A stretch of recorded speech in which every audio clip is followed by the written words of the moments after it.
सभी को praise the Lord, सभी को जय मसीह की। मैं आप सभी को प्रभु यीशु मसीह के नाम से आशीर्वादित करती हूँ। मेरे प्रियो, बहुत बार ऐसा होता है कि किसी मसीही के शब्द हमको चुभ जाए, कोई हमारे लिए हमारे विरोध में ऐसी कुछ बात बोल दे जो हमने कही ही नहीं है, या ऐसी कोई हरकत कर दे जो हम डिज़र्व ही नहीं करते, या फिर हम उनके रास्ते जाते ही नहीं, लेकिन फिर भी बार बार उनके वार, उनके अटैक्स हम पर होते हैं। चाहे वो शब्दों के ज़रिए हो, चाहे वो एक्शन के ज़रिए हो, चाहे कुछ ना कुछ हरकत के ज़रिए हो, लेकिन होते ज़रूर है। तो मेरे प्रियो, मैं आपको एक इंसिडेंट बताती हूँ, एक स्टोरी बताती हूँ छोटी सी, या मैं आपको एक एग्जाम्पल के ज़रिए मैं आपको बताने की कोशिश करती हूँ। आप मुझे जवाब दीजिएगा। Praise the Lord. एक व्यक्ति रास्ते से जा रहा है और सांप उसके रास्ते में आ गया है। इस व्यक्ति ने कुछ नहीं किया है, लेकिन सांप ने आकर इसको डसा है। अब इस व्यक्ति को, जिसे सांप ने डसा है, उसके शरीर में धीरे धीरे जहर फैलने लगा है। अब ये व्यक्ति क्या करता है, वो व्यक्ति सांप के पीछे भागता है, बिल तक उसका पीछा करता है। वो व्यक्ति उस सांप को घसीट कर बाहर लाने की कोशिश करता है और सांप को मुंह से पकड़ के उसको पूछता है, तूने मुझे डसा क्यों? क्या मैं तेरे रास्ते में आया? क्या मैंने तेरे विरोध में कुछ किया? क्या मैंने तेरे लिए कुछ कहा, या मैं तेरे घर को हार्म करने आया? कुछ किया? मैं अपने रास्ते था और तू अपने रास्ते से जा रहा था, तूने पलट के मुझे डसा क्यों? वो आदमी उस सांप को मुंह से पकड़कर ये पूछ रहा है। कितना अजीब सा लग रहा है ये सिनेरियो। क्या ये सही है? क्या ज्यादा जरूरी है, उस सांप से सवाल पूछना, या जिस व्यक्ति के शरीर में जहर है उस व्यक्ति ने अपना ट्रीटमेंट करना सबसे पहले अस्पताल जाकर? क्या ज्यादा जरूरी है मेरे प्रियो? आज कितना ज़रूरी है परमेश्वर के लोगों के लिए कि जब किसी व्यक्ति का जहर, गलत शब्द जो वो डिज़र्व भी नहीं करते, उन्होंने उनके खिलाफ कुछ बोला भी नहीं है, ना उनके रास्ते में गए हैं, लेकिन फिर भी उनके रास्ते में, उनके हिस्से में गलत चीज़ें ही आई है, तो कितना सही है उस सांप का पीछा करना जिसने आपको ये शब्द दिए हैं, बजाय इसके कि आपके शरीर में, आपके मन पर, आत्मिक जीवन पर, प्रार्थना जीवन पर, परमेश्वर की संगति पर वो जहर फैलते जा रहा है और वो जहर आपको ठंडा करने पर है। तो कितना ज्यादा जरूरी है कि आप उस शरीर को, उस बुद्धि को, दिमाग को, हरकत को आप अपने राफा की तरफ ले जाए, जो चंगा करने वाला परमेश्वर है। जैसे उस मनुष्य को सांप से बात करने की जरूरत अभी नहीं है, प्रायोरिटी है ही नहीं। उस मनुष्य की जरूरत है कि वो अपने आप को पहले डॉक्टर को दिखाए, अपने आप को अस्पताल ले जाए, ताकि एंटी वेनम उसको मिले और वो सांप का जहर निकले। वैसे ही हमारा परमेश्वर जो है, हमारा परमेश्वर राफा है, चंगा करने वाला, हील करने वाला परमेश्वर है। तो जब ऐसे लोगों के शब्द निकले तो आप उनके घर तक मत पहुंच जाइए, उनके पीछे मत लग जाइए कि तूने ऐसे क्यों किया, मैंने तुझे ऐसे क्या किया था, क्यों तूने मेरे हिस्से में ऐसी बात कही, क्यों तूने मेरे विरोध में ये बात कही, जबकि मैं उस बात में कहीं था ही नहीं। जब वो जवाब देगा मेरे प्रियो, तो आपको लगता है वो जवाब आपको हीलिंग देगा? बिल्कुल भी नहीं देगा। आप और डिस्टर्ब हो जाएंगे। इससे अच्छा हमारे चंगा करने वाले परमेश्वर की तरफ जाइए। बाइबल का वचन हमें इस बात में कहता है, अपने सताने वाले के लिए प्रार्थना कर।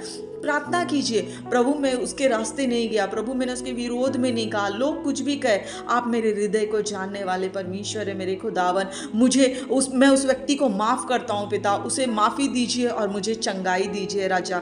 हाँ, आपको ये प्रार्थना करनी है। आपको उस व्यक्ति के पीछे पड़ के कुछ भी चंगाई नहीं मिलेगी, लेकिन और दो शब्द सुन के आप और घायल होंगे, आपके अंदर का जहर और नीला पड़ता जाएगा, आपका आत्मिक जीवन जल्द से जल्द ठंडा होने के पीछे रहेगा। बाइबल का वचन इस चीज के लिए कहता है कि submit to the lord and resist the devil and he will flee away from you.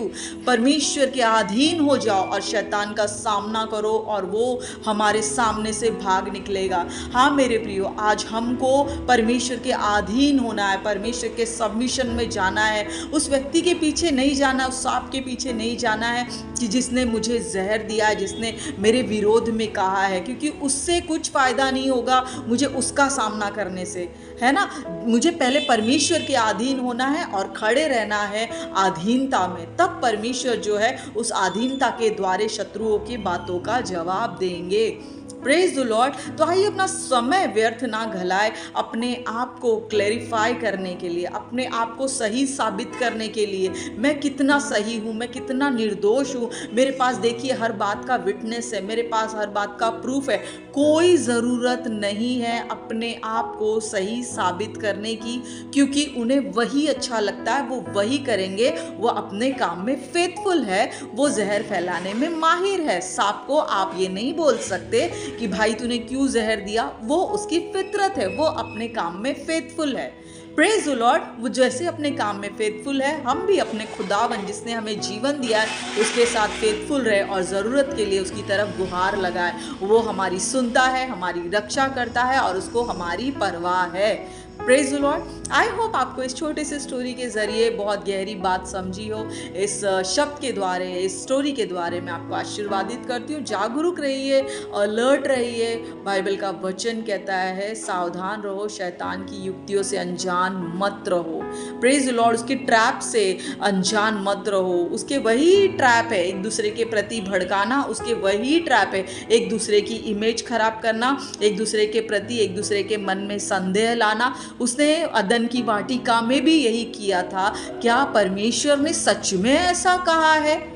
तो वो ऐसा ही वही पुराना ट्रैप यूज करेगा और बड़ी बात है आज भी वो ट्रैप में वो जीत जाता है।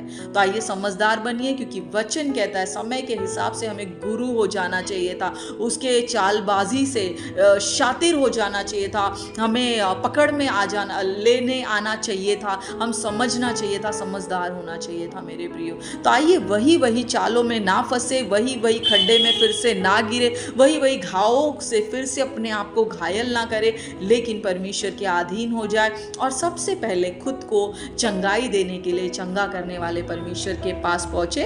परमेश्वर बाकी का अकाउंट खुद देख लेंगे दूसरों के साथ। आप अपना अकाउंट, अपना अकाउंटेबिलिटी खुदावन के साथ ठीक रखिए, परमेश्वर के अधीन होइए, है ना।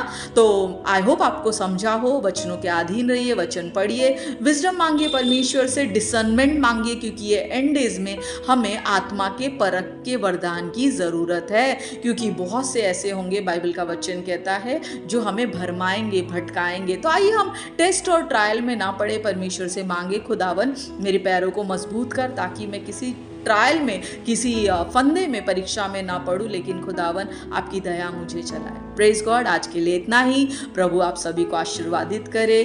God bless you and love you all.